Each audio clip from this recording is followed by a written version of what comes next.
Hey everyone, Ryan here from Football Training Solutions, and in today's video I'm going to be covering everything you need to know about the power snatch from the power position, including why and how you may want to use this exercise, as well as a few of the most common mistakes that I see with my athletes performing this exercise, and the best ways that I've found to correct those mistakes. Alright, so there's a couple reasons why I programmed the power snatch. The power snatch is a great tool for developing power specifically in those muscles that control triple extension. And by triple extension, I just mean the extension of the hip, knee, and ankle all at the same time. So if you're looking at a movement like a jump, and you took a snapshot of the moment right before the athlete's feet left the ground, you would be able to draw a straight line from their hip, down through their knee, down through their ankle, right into the balls of their feet, and into the ground. And that's what I'm talking about when I say triple extension. So that occurs during, as we just talked about, during a jump. It also occurs when an athlete is driving through the ground when they're sprinting. It happens when an athlete's driving through the ground as they drive through on a tackle. And the same thing occurs when an athlete's driving through a block. So as you can see, the movement, triple extension as a movement is extremely important to the sport of football. And you could say that all the best plays in football are direct results of the triple extension action as an athlete's running, jumping, tackling, blocking, whatever it is. Virtually any movement that occurs on the football field is a direct result of triple extension. Now, if you want to be technical, we would also have to look at the direction that the force is applied in. So if we're talking about a power snatch, since the athlete will be standing straight, they're applying force directly down into the ground, so vertical force application. I know when you're watching an athlete run, the force application isn't directly vertical, but I think using an exercise such as a power snatch and training the athlete to feel what a triple extension feels like, then you can start to take different exercises, apply force in different directions. The athlete is comfortable with the triple extension, they know what that feels like, and they can replicate it in a bunch of different ways. Now, the second reason is because the power snatch is a great tool to help your athletes train their bodies to decelerate external loads. So what is it that we hear about almost every single year when NFL training camps and preseason games roll around? We hear about those athletes to sustain non-contact lower body injuries that knock them out of the entire upcoming season. So these injuries usually occur as a result of mechanical failure due to high velocities or high forces or a combination of the two. So what I mean by this is, let's take for an example an athlete that needs to make a cut. So the athlete is sprinting at full speed, needs to stop his body on a dime and explode off into a different direction. Now, when the athlete needs to stop his body on a dime, that means he needs to decelerate extremely high forces in an extremely short amount of time. And if he can't do that, then it puts the body in a poor position and increases the risk of injury. Now, luckily for us, we can train our athletes for these situations by using exercises such as the power snatch. So when you catch the bar overhead in a power snatch, obviously the bar wants to go back down to the ground. So you're going to have to be able to decelerate those loads, or the weight on the bar, in a short amount of time, otherwise you're not going to make the lift. So by using these lifts, we're setting our athletes up for success on the field, helping them go into these cuts or land from these jumps safely, be able to handle these loads, be able to handle these speeds that they need to decelerate them at, and we can hope to start to eliminate non-contact lower body injuries altogether, but we can definitely use these exercises to help reduce the risk of injury and keep all of our athletes safe throughout the year. So there are two main reasons why I like to use the power snatch specifically from the power position. The first reason is that there's just less to think about. So if I start my athletes off at the power position, they don't need to worry about the pull up to that point. All they have to worry about is getting a full triple extension, keeping the bar close, and then catching overhead. So this makes it perfect for using as a progression for my newer athletes, or as a regression for any of my athletes that may be struggling with the power snatch from any other position. Whether that be struggling keeping the bar close, pulling it into the power position, or whether they're getting the bar there fine, but they're just cutting their extension a little short, I'll take them back to the power position and we can work on whatever the issue is, iron it out, and then move them back down. The second reason I like to use it is to work on rate of force development. So let's say I have an athlete that's strong, but it may take him some time to develop that force. So I like to remove the rest of that pull, forcing him to start right at the power position, robbing him of that time that it usually takes him to develop the force to get the bar up overhead. So if I'm starting him from the power position, he doesn't have that time. He needs to produce that force very, very quickly in order to get the bar up overhead. So we would use it in hopes of making him a little quicker out on the field as well. So we usually have to start him a little light because he may struggle producing that force quickly. But over time, as we can add some weight to this and he gets a little quicker, that should translate onto the field, making him a quicker player there as well. I'm programming the power snatch from the power position. That's always going to be their core exercise for the day, or if I throw it into part of a complex, that complex will be their core exercise for the day. And by core exercise, I just mean it's going to be one of the main lifts of the day. So if I'm programming the power snatch by itself, then I'll usually stick between 3 and 5 sets of anywhere between 1 and 4 reps, depending on why I'm programming it or what I'm trying to get out of it. If I throw it into a complex, the complex may look something like 2 snatch pulls from the power position plus 1 power snatch from the power position. So that one set of 3 reps in succession, I'll program that for, again, somewhere between 3 and 5 sets. Alright, let's go ahead and take a look at some of the more common mistakes that I see with the power snatch. First thing we're going to go over is positioning. So as you can see here, I've set up with a rounded back. This is both unsafe and inefficient, so you definitely want to fix this, making sure that the spine is nice and straight as they're setting up. So if you see this, to go ahead and fix this, you can tell the athlete to pick their chest up, show the world their logo on their shirt. You also want them to pinch their shoulder blades back together. So to get them to feel this, you can stick your finger in between their shoulder blades and then ask them to pinch your finger. So that's the kind of position you want them to hold. That way they're nice and efficient and nice and safe throughout the movement. Now for positioning specific to the power position, there's a couple problems that I run into. The first most common one I see is my athletes sitting back behind the bar. So as you can see, the shoulders are way back behind that bar. Usually to fix this, I'll have to put my hand on their hip, push their hip back a little bit, and then ask them to bring their shoulders forward until they're roughly right on top of the bar, maybe slightly in front, but I usually try and get it directly on top of that bar. So the next most common one that I see usually comes as a result of overcorrecting the first mistake. So the athlete will lean too far over the bar, hips will be hinged a little too far back. So in this case, I'll usually push their chest or their shoulders back, again until their shoulders are roughly right on top of that bar. So the position I'm looking for looks more like that. As you can see, shoulders are roughly directly on top of that bar, hips are nice and loaded. Another way you can try and get your athletes into this position is ask them to dip down as if they were going to jump as high as they could. Usually it's going to be roughly around this position. It could possibly be a little lower, but that usually gets my athletes into the power position, and if not, I'll just adjust them until I find out what position would be best for them.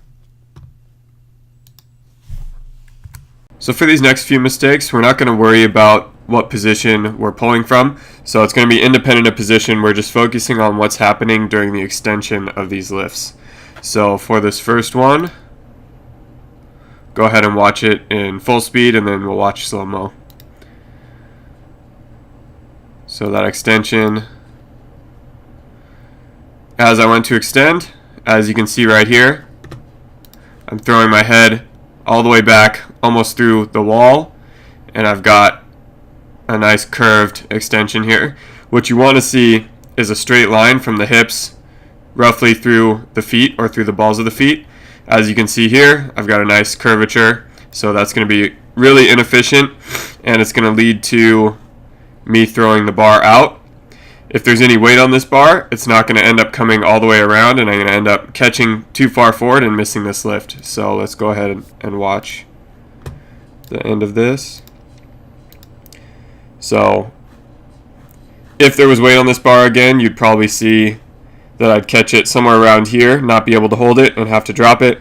Since the weight's light on the bar, I'm able to swing it all the way around. But again, we want to avoid that big hyperextension. One way to cue that, a way that I've found that works pretty well, is to ask the athletes to smash their head through the roof.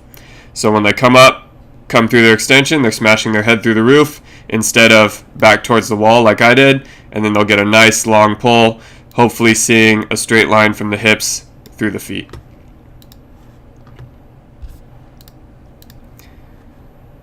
So for our next one, we'll take a look at the full speed, and then we'll slow it down.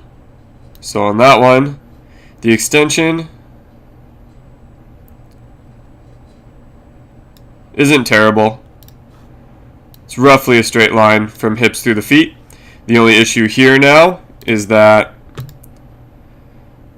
as we keep going, you can see the bar stayed way out away from me when it should be grazing my chest up overhead and locking into place up here. So a way to fix that is to just ask your athletes to pull their elbows up. So as they extend, elbows high and outside, and then punching and locking out overhead. So we'll go ahead and watch one more time the slow-mo. So bar comes way out. Again, if there was any weight on this bar, you'd probably see that I'd catch it out here, wouldn't be able to hold it, and then have to drop it and miss that lift. Since it's light, I was able to swing it up and around, but again, as soon as you load this up, they're going to start missing lifts. So just ask your athletes, elbows high and outside, graze. You can also tell them if they're wearing a hat, you want to knock their hat off. So they're pulling the bar up, bar comes up, knocks their hats off, and then they catch overhead. Let's go ahead and go on to our next one.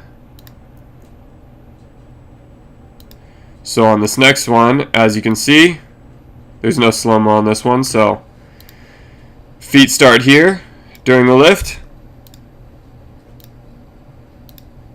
and then at the finish of the lift, feet are back a couple inches. So usually this just happens because the feet are leaving the ground at the time that the hips are coming through. So the bar will knock your athlete back a little bit. It could also, this also leads to bumping the bar out again. So again, if there's any weight on this, you'll probably end up catching it out here, not be able to hold it, and then drop it. So you'll be missing lifts. One really easy way to fix this is just to take a piece of chalk, draw a line on the ground, tell your athletes to toe that line when they start their lift, and then tell them to make sure that they finish with their toes right behind that line as soon as they catch the bar. So you don't really need to worry about, or in my experience, the things that I've seen is I don't really need to worry about what this issue is. I just draw a line of chalk on the ground, and then it seems to fix things. So let's go on to our next one.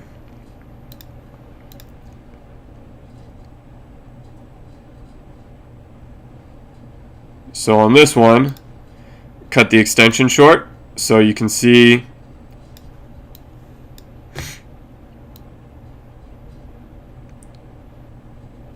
feet are off the ground right here.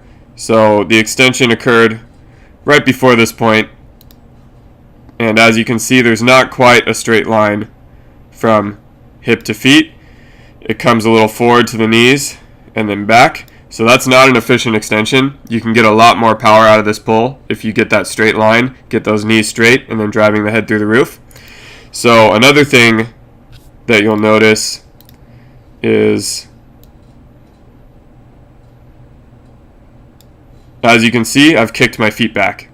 So one reason that I think the extension gets cut short on some of these athletes is because they're so focused on jumping off the ground and then stomping the platform as hard as they can that they need this extra time to be able to kick their feet back and then bring it forward and slam it down. So one way to fix this is to regress them to a muscle snatch. That way they need to get their full extension, otherwise they're not going to make that lift. Other ways of doing it, focusing on the drive and a push press, and then you can also cue them to, again, drive their head through the ceiling. And all of those things seem to work. What I've found works the best is regressing them back to a muscle snatch, maybe throwing it into some kind of complex, or you can also use snatch pulls. I've used those a lot as well as part of a complex to be able to fix this lack of extension. And moving on.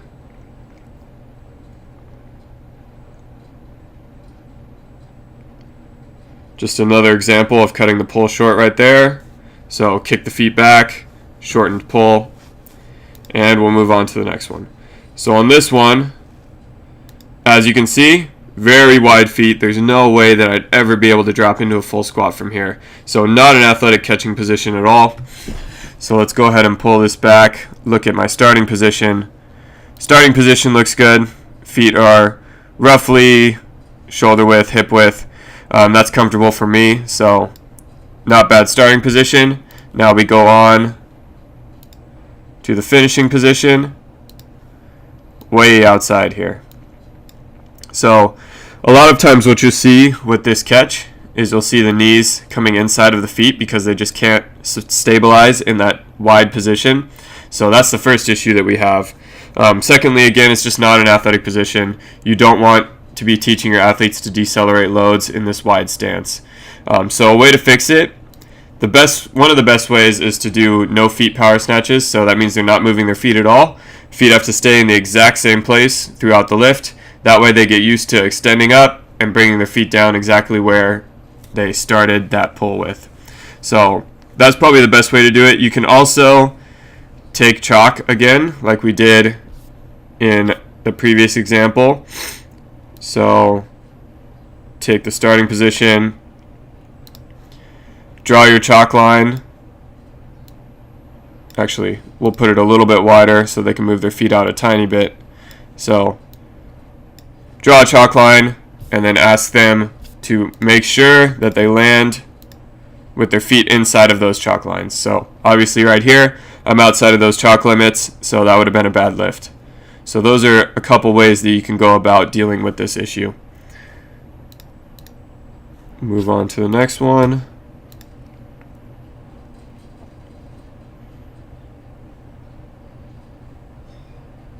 So next one we have is jumping forward.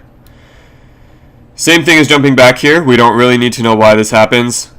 All we need to do is take a piece of chalk, draw a line on the ground, ask them to toe the line, and finish that lift in the exact same spot that they started. So as you can see here, I would have failed that. My feet came way in front of that line. So I know I told you don't usually need to know the reason, but usually either I hit the bar out and the bar pulled me forward as I pulled, or my feet were too far forward during the pull and I jumped forward. So either way, it's still inefficient lift. Usually what'll fix it is taking that piece of chalk, drawing a line on the ground, and asking them to start and finish in that same spot. Another way you can do it is, again, asking them to drive into that platform, big long drive, head smash through the roof. That may fix it as well, but the easiest way, draw a line on the ground with a piece of chalk. So let's move on to the next.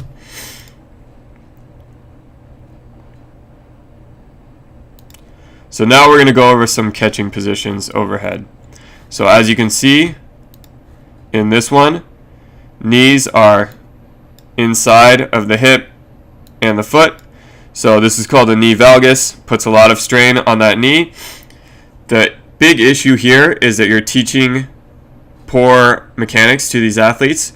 So when they go onto the field and they need to decelerate their own body weight, either coming down from a jump or making a cut or any number of movements, they're going to fall back to this position because the velocity is high and the forces are high. So they're going to fall into this position, and that puts them in increased risk of any number of knee injuries. So anything from ACL all the way down.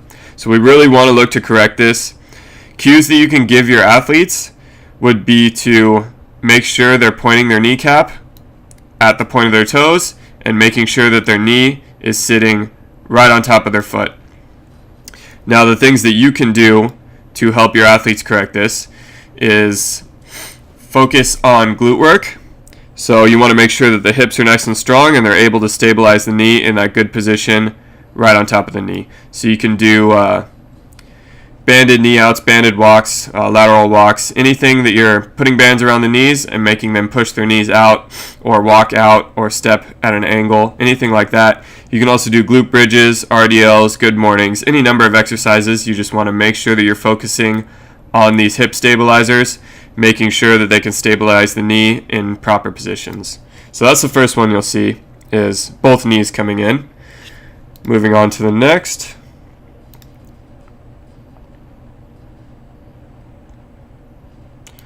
Another one you'll see is a rotation of the hips. So as you can see, this hip came forward, this hip rotated back. So this knee is actually in a good position. It's not bad. Kneecap is roughly pointing at the toe, knee's roughly sitting right on top of the foot. But your problem here is on this side. So this knee, definitely inside of this hip and inside of this foot. So you want to correct this, again, by using some knee stability exercises that I mentioned for the glutes. You also need to work on core stability in the front or throughout the core area. So you can do any number of core exercises like plate raises, and then again, all those glute exercises that I just mentioned. So we'll move on to our next example.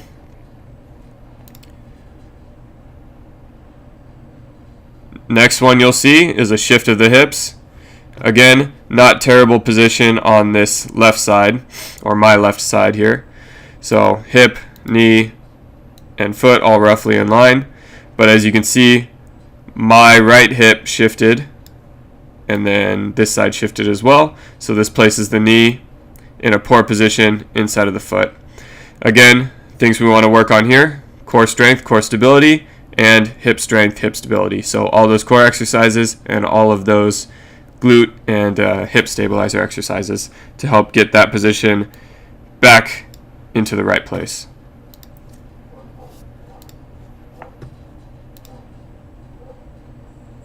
Next one we'll see, all the same things as before, but now during the pull. So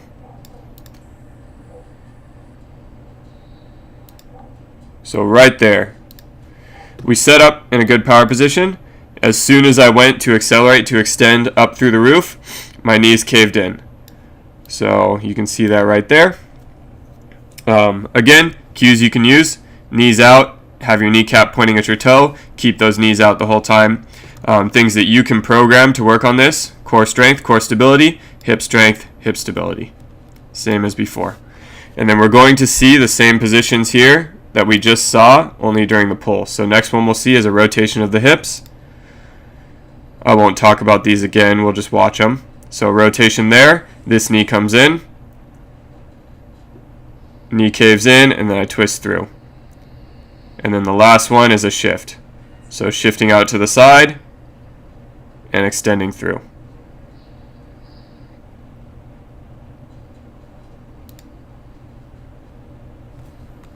And the last one we'll see here, as you'll see in a second, it'll be an early arm bend. Let's go ahead and watch it in full time and then in slow-mo. Arms are bent early and then finish. So as you can see, I drop down in the power position. My elbows are already bent when they should still be long, waiting for my extension to come through.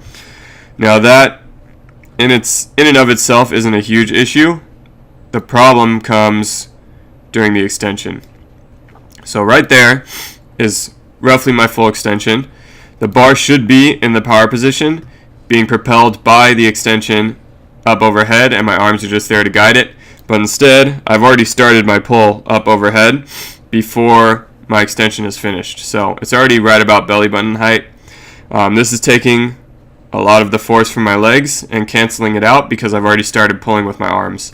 So I've pulled about halfway with my arms. I'm not really getting that big drive from my legs. So as you can imagine, put more weight on here and I won't be able to make these lifts because my arms are going to fail before my legs do. So you definitely want to make sure your athletes keep those long arms and do not bend their arms until they've extended all the way. You can fix this by programming muscle snatches, programming snatch pulls, anything of those sorts, and throwing them into a complex. You can also fix it by walking around, tapping on their elbows, making sure they have long arms, and just watching them, keep staying on top of them and reminding them to focus on long arms and not bending their arms until they've stood up tall and smashed their head through the roof.